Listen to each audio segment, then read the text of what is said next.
Voici Ivanka Trump, la fille de Donald Trump, et voici Jared Kushner, son mari. Tous deux ont été proches conseillers du président républicain et le soutiennent dans sa nouvelle course à la Maison Blanche. Ce que je ne savais pas, c'est qu'il planifie un gigantesque projet au cœur du continent européen, en pleine Méditerranée. Salut, c'est Lucas. Ce grand projet de la famille Trump, j'ai découvert qu'il pourrait être construit dans ce pays, l'Albanie. Peut-être même que vous y êtes allé ces dernières années, c'est l'un des endroits en Europe où le tourisme se développe le plus rapidement. C'est plus précisément dans l'une des régions les plus épargnées jusqu'ici que la famille Trump décide de construire ces méga projets. Ce seraient deux gigantesques complexes réservés à une petite élite. We hope it can start as soon as it can, because it helps. Sur place, j'ai découvert des avis très différents, vous verrez. Notamment des personnes qui craignent une bétonisation galopante qui pourrait être fatale à ce lieu exceptionnel. Aujourd'hui, on parle de Jared Kushner, mais c'est un appel d'air de plusieurs promoteurs immobiliers qui viendront se manifester. Alors, en quoi consistent concrètement les projets de la famille Trump en Europe? Pourquoi ça fait craindre un développement destructeur de la nature? Je vous explique. Nous sommes à l'été 2023. Ce tour en hélicoptère, Ivanka Trump le réalise lors d'un séjour en Albanie avec son mari Jared Kushner. Ils font partie des millions de visiteurs qui se rendent cette année-là sur cette nouvelle côte à la mode. Le couple rencontre notamment le premier ministre du pays, Edi Rama, et visite certaines richesses naturelles ultra préservées du pays. À peine quelques mois plus tard, Jared Kushner rend public ses quelques premières images de conception pour les projets de développement pour la côte albanaise. Këto ditë, Jared Kushner, një sipërmarrës i madh amerikan dhe dhëndërish presidenti Trump, shpalli publikisht ambicien për të investuar në 2 projekte të mëdha turistike në Shqipëri. Balta e hedhur mbi ata që vijnë nga jashtë kufive të Shqipërisë për të kontribuar në Shqipëri me fondacione apo me investime, e bën Shqipërinë të duket padrejtësisht qesharake në sytë e botës. En fait, ce n'est pas un projet, mais 2 complexes géants qui veulent faire sortir de terre. Voici le premier complexe ultra luxueux à travers les premières images préliminaires publiées sur ce site. Ces villas de luxe, au design futuriste, sont réparties dans différents endroits de l'île, à flanc de montagne, en forêt ou encore en bord de mer. Selon le site, chaque villa permet aux résidents de profiter d'une vue à 360 degrés sur les eaux scintillantes et les côtes accidentées de l'île. Le site donne un aperçu de certains équipements. Terrain de tennis entouré de restaurants, terrasses privées, activités sur une plage sauvage ou encore piscine à débordement. Ce complexe ultra luxe serait composé de quelques centaines de villas selon le média Vox Albania. It is a strong signal that we are ready to welcome this kind of very important project. En juillet dernier, dans ce podcast YouTube très suivi aux États-Unis, Ivanka Trump confirme « Nous avons cette île de 5,7 km² dans la Méditerranée pour laquelle nous faisons appel aux meilleurs architectes et aux meilleures marques. » Selon cette interview, le couple serait en train de faire la planification générale. Explorons maintenant le second complexe. Il serait situé à une dizaine de kilomètres de là, en face de l'île sur la côte. Si on en croit ces premières images, il faut ici imaginer un complexe beaucoup plus grand avec plusieurs quartiers et des ensembles de bâtiments plus massifs. Selon le New York Times, ce projet compterait 1000 villas et chambres d'hôtel. Il y aurait aussi d'immenses piscines et jardins, mais aussi de grandes plages équipées de nombreux transats et de nombreux quais destinés à accueillir des bateaux. Le site, il décrit un projet situé là où l'océan rencontre la forêt, qui offre une occasion rare de s'immerger dans la beauté époustouflante de la terre et de la mer. Ces 2 projets, ils sont portés par la société Affinity Partners, créée par Jared Kushner lui-même. Le New York Times évoque un coût d'$1 milliard, ce qui est énorme pour la région. C'est un pays qui est en développement, qui représente une opportunité économique pour des promoteurs. Et j'ai découvert que ces projets, ils ne sont pas prévus n'importe où, loin de là. Albania is, in my opinion, one of the states where the nature is like in the past. Des criques sauvages, 2 belles montagnes couvertes d'arbres, des grottes marines, des fonds marins préservés. Bienvenue en Albanie sur l'île de Sajan. Avec près de 6 km², c'est la plus grosse île du pays. Pendant la guerre froide, le dictateur Enver Hoxha en fait une importante base militaire pour défendre l'Albanie communiste. De nombreux bunkers, des souterrains et quelques bâtiments sont alors construits sur l'île pour accueillir les militaires. Sazani nuk është më Sazan, asnjë grup zjarri, asnjë top, asnjë kundërajror, asnjë anije. Après la guerre froide, l'île perd progressivement ses fonctions militaires. Mais le fait d'appartenir à l'armée limite le développement urbain sur l'île et contribue à préserver une partie de ses paysages naturels et de ses fonds marins. En 2010, une grande partie des eaux qui bordent l'île sont même intégrées au premier parc national marin du pays. Si on plonge dans cette zone marine protégée, on peut rencontrer par exemple ce type de tortues vertes et kawan, ces dauphins communs à bec court, ces récifs d'algues coralligènes, ces mérous bruns, ces étoiles de mer et de nombreuses autres espèces. Plusieurs d'entre elles sont rares ou menacées. Par exemple, les herbiers de Poséidonie qui sont très sensibles aussi. Selon le Wall Street Journal, lors de leur voyage, Ivanka Trump et Jared Kushner seraient en gros tombés sous le charme de ce joyau naturel et c'est donc là qu'ils comptent bâtir le premier de leurs projets. L'autre complexe prévu par le couple serait donc en face sur la côte. Alors j'ai pas trouvé les délimitations précises et officielles, mais les images préliminaires sur le site semblent correspondre à cette péninsule. On peut retrouver des dunes similaires, l'île au fond, mais aussi ce petit plan d'eau et cette grande lagune. Cette grande lagune justement, c'est la lagune de Narta. Elle est bordée d'une saline et séparée de la mer par ces magnifiques dunes, en partie recouvertes de végétation. Et tout ça, ça se situe en fait au sud de l'embouchure de la rivière Vjosa. Je ne savais pas du tout, mais cette grande rivière, elle est considérée comme l'une des plus préservées et les plus sauvages d'Europe. Il s'agit d'à peu près 400 km de rivière. Quand on parle en Europe, par exemple en France, on a tous les 5 km une discontinuité ou en tout cas une rupture écologique dans les cours d'eau. Dans cette rivière-là, c'est la seule, il n'y a aucune rupture des continuités, donc c'est une rivière libre. À l'endroit où elle se jette dans la mer, elle forme un immense delta proche de la lagune de Narta. Tout ça, ça forme le deuxième site le plus important pour les oiseaux du pays selon cette étude de 2018. Dans cette zone, on recense plus de 2300 espèces, dont plus de 100 espèces de poissons et 250 d'oiseaux.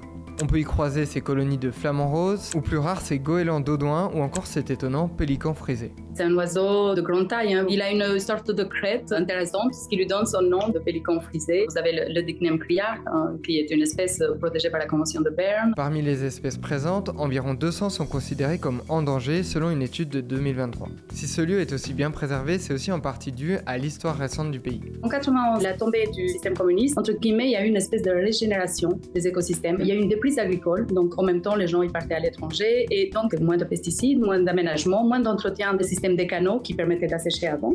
Donc tout ça, ça a permis à la biodiversité de revenir et donc d'avoir un fonctionnement semi-naturel. Selon cette étude de 2023, la zone est l'un des écosystèmes les plus vastes et les plus importants, non seulement le long de la côte albanaise, mais également dans toute la région adriatique. Ce serait donc cet endroit que Jared Kushner souhaite modifier pour y installer son deuxième complexe. Është trishtimi i madh kur mendon që kjo zonë nuk do i shërbejë më brezave të arshëm. Nëse do kthehet në një zonë siç janë pjesët e tjera të urbanizuara, nuk do ketë më asnjë veçanti, por do jetë thjesht një zonë betonizuar më shumë. Alors je me suis demandé quelle menace ça pouvait représenter pour ces lieux magnifiques. Et sommes-nous, comme le craignent plusieurs ONG, au début d'une bétonisation plus large de cette zone? Ivanka Trump et Jared Kushner ne sont pas les seuls à miser sur le tourisme en Albanie. Le pays est l'un de ceux qui a connu la plus forte croissance de visiteurs depuis plusieurs années. L'Albanie, c'est un pays de 3 millions environ d'habitants. On est passé autour de 2 millions de touristes en 2012 à presque 10 millions aujourd'hui. Le pays séduit notamment par ses tarifs abordables, ses montagnes, sa richesse culturelle parfois décrite comme authentique, mais aussi sa côte qui abrite des paysages sauvages comme ceux de Sazan et du delta de la Vjosa.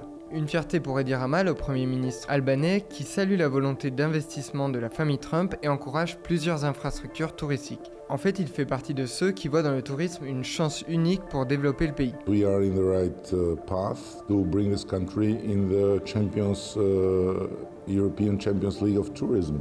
Précisons qu'en Albanie, en 2023, le PIB par habitant est 6 fois moins élevé que la moyenne de l'Union européenne et que le taux de chômage y est près de 2 fois plus élevé. Par ailleurs, 22% des habitants sont considérés comme pauvres, une proportion près de 2 fois plus élevée qu'en Belgique.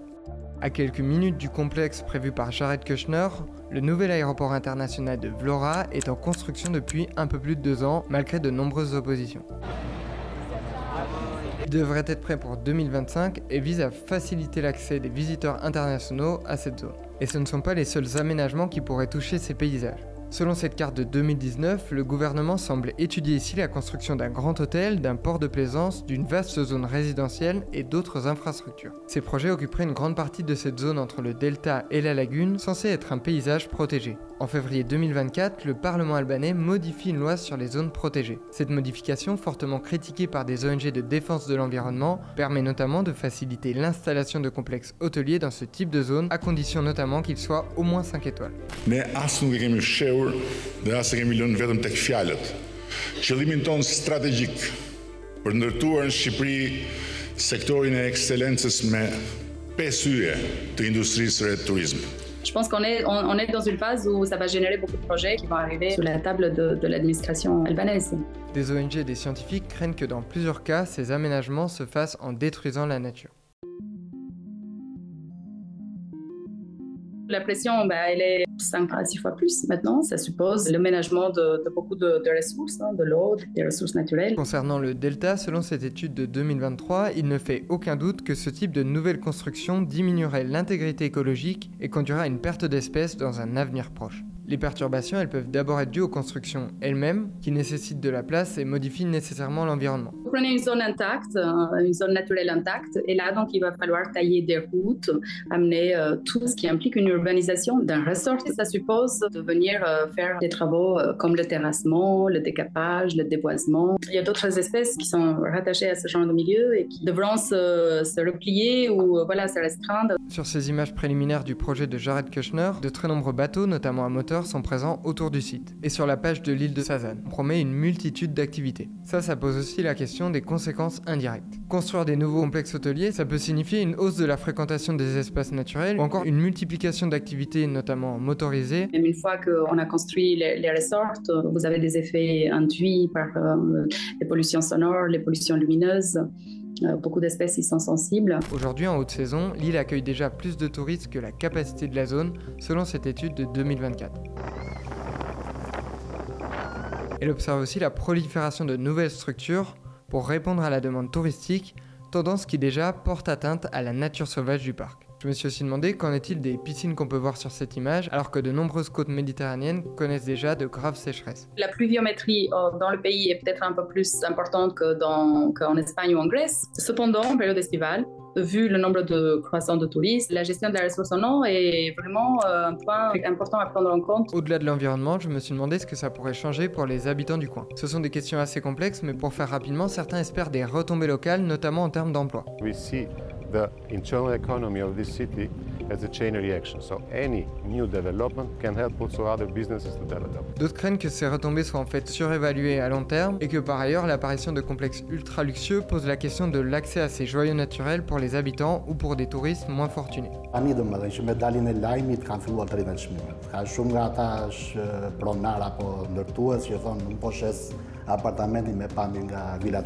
des arguments que j'ai vu revenir consiste à dire que ce serait un calcul très court-termiste. Un développement trop incontrôlé, ça pourrait détruire ces espaces naturels et finir par faire fuir les touristes. Alors, quelles peuvent être les pistes de solutions ? Ces projets, est-ce qu'ils peuvent concilier le développement local et la préservation de ces beautés naturelles ? Que ce soit ici en Thaïlande, ici en Italie, ici en Espagne ou encore en France, au Mexique ou en Grèce, dans plusieurs endroits, le boom du tourisme est souvent accompagné de graves conséquences sur l'environnement et les animaux. Face à ça, certaines collectivités tentent de prendre des mesures. On peut citer les restrictions de croisière à Venise, des systèmes d'inscription pour visiter certains paysages fragiles en Italie ou en Espagne, ou encore des restrictions de construction et d'activités destructrices dans de nombreux parcs naturels à travers le monde. Mais revenons au projet d'Ivanka Trump et Jared Kushner. Without investments, how we are going to attract all these people coming here? Materials that we are going to use will be all ecological, so we are not going to destroy. It will be harmonized with all the landscape that we have. Pour l'île de Sazan, le site avec les premières images promet une conception ancrée dans l'intégration de la nature et un impact environnemental minimal. Sur la côte, l'autre projet donnerait la priorité à la restauration et la préservation de la beauté inhérente du site. On peut dire oui, c'est compatible. Nous, on va faire des trucs luxueux, 5 étoiles, on va faire des toits végétalisés ou on va mettre des arbres. Il peut y avoir plein de mesures, mais c'est très louable. C'est quelque chose qu'il faut promouvoir. Cependant, les impacts réels que l'environnement aura subi, on ne pourra jamais avoir une compensation de tous ces espèces, ces habitats et ces fonctionnalités. Quant au Premier ministre Edi Rama, voici sa réponse aux inquiétudes des ONG. Delirojnë për rrezikun e shkatrimit të një parku kombëtar imagjinar, të një zone të mbrojtur që e mbrojtur s'ka qenë kurrë përveç nga ushtarët e Enver Hoxhës. Se sa pa lidhje janë këto alarme për rrezikun që I kanoset natyrës shqiptare nga ndryshimet e ligjit zonat mbrojtura apo nga zbarkimi në Sazan I firmës më prestigjioze të hotelerisë në botë, e cila ka ndërtuar një duzinë strukturash në zona prallore të UNESCO-s në Azi dhe në lindjen e mesme. A l'inverse, ces chercheurs de l'université de Tirana plaident pour laisser l'ensemble du delta de la Vjosa libre de tout développement d'infrastructures à grande échelle. Ils proposent que toute la zone soit reconnue comme un parc national en complément du parc national déjà existant le long de la rivière Vjosa. Plus généralement, ils proposent le développement d'un écotourisme durable avec des mesures pour assurer la conservation des ressources naturelles, le tout en veillant au bien-être social des communautés locales. Il y a une communication sur le côté authentique de l'Albanie, ce qui est vrai, mais qu'elle perdra si en tout cas on vient à donner un accord à tout type de projet de développement, y compris dans des zones où au contraire il faudrait intensifier les efforts pour mieux les connaître et mieux les protéger. J'espère que cet épisode des Doc Nature vous aura intéressé. L'idée de cette vidéo, c'est pas de dire que c'est mal d'aller en vacances en Albanie, mais c'est d'apporter des informations pour essayer de comprendre les impacts que peut avoir le tourisme sur certains endroits naturels. Sur le projet Trump-Kushner, j'ai pas pu tout vous dire. Selon le New York Times, le projet de l'île de Sazan aurait été favorisé par les autorités albanaises. Par ailleurs, des habitants locaux affirment être les réels propriétaires du terrain convoité par l'autre projet. Les autorités albanaises nient tout favoritisme et les promoteurs démentent ces deux accusations. Comme souvent, voici autre chose que j'ai appris sur ce sujet et sur l'Albanie. La construction d'un complexe écotouristique, il y aura un certain temps où il y aura besoin d'employer tant ou tant de personnes. Elles sont toujours à relativiser les retombées parce qu'elles ne durent pas longtemps dans le temps. Souvent, il y a aussi des compétences très particulières. On n'aura peut-être pas au niveau local. Une fois les infrastructures en place, il y a quand même l'économie de service autour qui est intéressante. Il y a des aspects qui sont réels de l'économie qu'il faut soutenir. Après, de là à créer vraiment un effet qui va impacter jusqu'à des zones protégées, bon, c'est discutable. Un grand merci à toutes les personnes qui m'ont aidé sur cette vidéo et on se retrouve dès la semaine prochaine pour un nouvel épisode des Doc Nature.